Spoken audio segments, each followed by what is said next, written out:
Мне вчера задали очень хороший вопрос на почту. Может ли быть один человек в одиночестве счастлив? Очень хороший вопрос. Потому что в действительности, посмотрите, насколько одиноки люди вокруг нас, будучи окутанные вот этими социальными связями, будучи в семьях. И это еще раз показывает, что насколько ложно и иллюзорно вот это вот поиски счастья во внешнем. Да? Вот обратите внимание, насколько действительно вот каждый такой вот немного обреченный, несмотря на то, что все в семьях, все вот в таких вот социально благополучных условиях, да? О чем это говорит? О том, что одиночество – это не социальный показатель, не социальный статус, так сказать. Одиночество – это внутреннее состояние. И при этом неважно, что окружает человека. Человек может быть, будучи один, он может быть абсолютно со всем миром, абсолютно наполнен, абсолютно целостен. И здесь речь исключительно в нас самих, что мы внутри себя несем.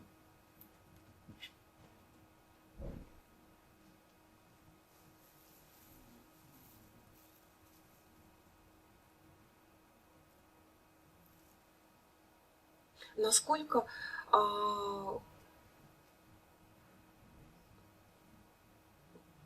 человек, вот, чувствующий вот такое вот недопонимание, да, со стороны близких, несмотря на такой вот, может быть, социально активную жизнь, может быть, даже множество друзей, родственников, да? Насколько он может подарить свою любовь и тепло людям, если внутри он чувствует вот эту вот опустошенность.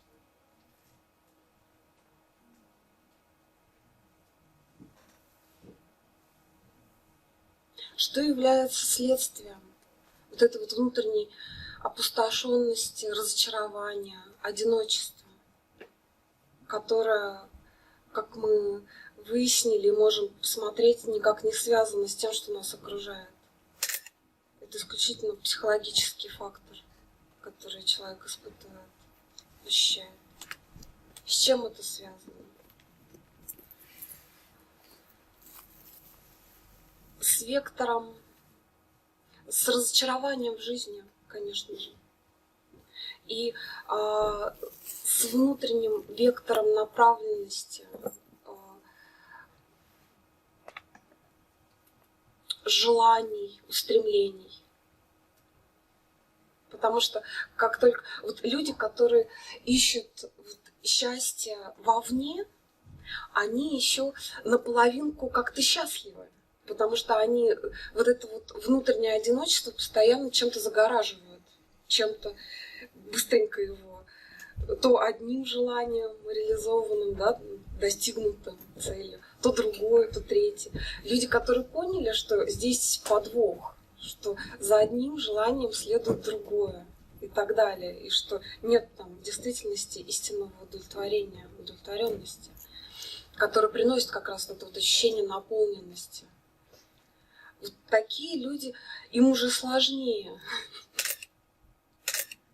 значительно, потому что они уже не могут вот это вот внутреннее ощущение чем-то искусственным затмить, как-то так загородить, да, заткнуть. Какое-то слово, конечно, не очень. Но все-таки. Оно самое.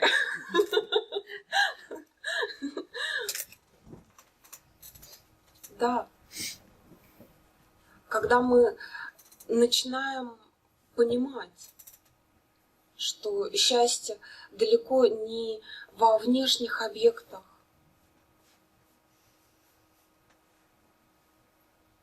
Когда мы начинаем распознавать эту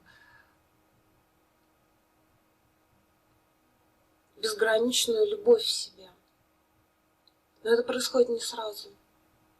Прежде чем это происходит,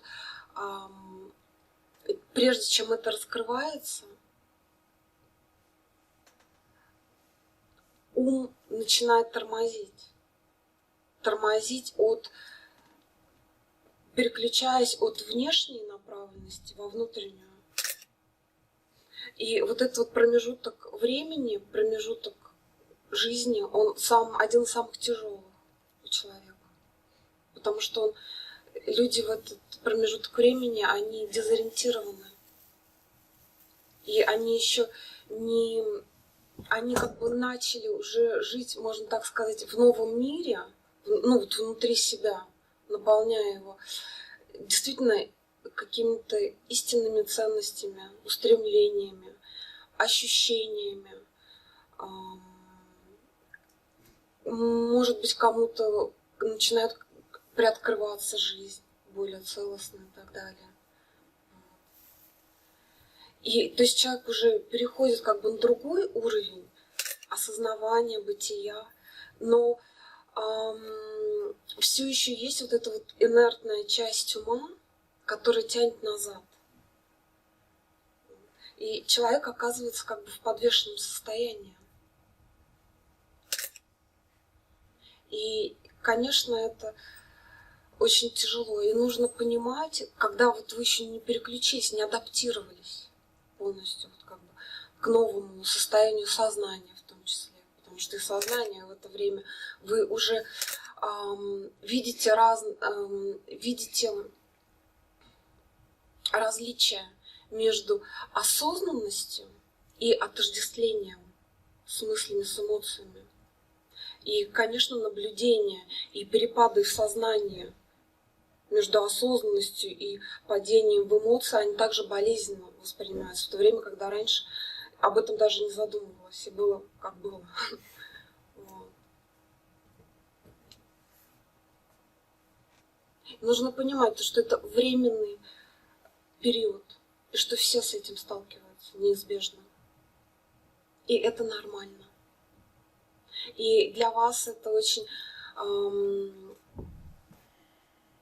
большая милость и благость, что вы вот оказались именно вот в таком психологически неуютном периоде своей жизни, потому что именно он говорит о том, что вы развиваетесь, о том, что вы не просто плывете по течению, да, вот этой толпы вместе со всеми этими установками,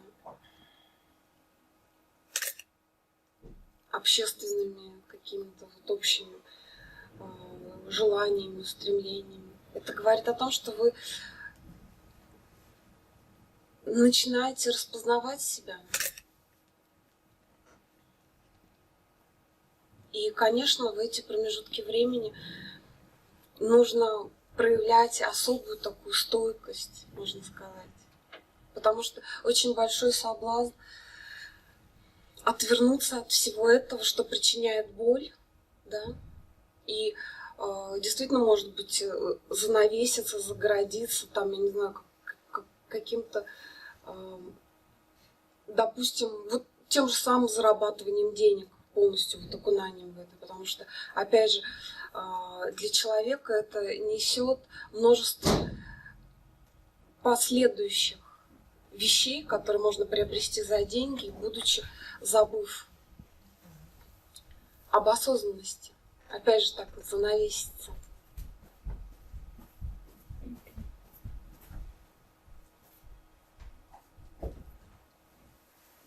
И как раз в эти промежутки времени и нужно проявлять такую, можно сказать, внутреннюю стойкость. И все-таки упорство. То есть это можно сказать так, как некая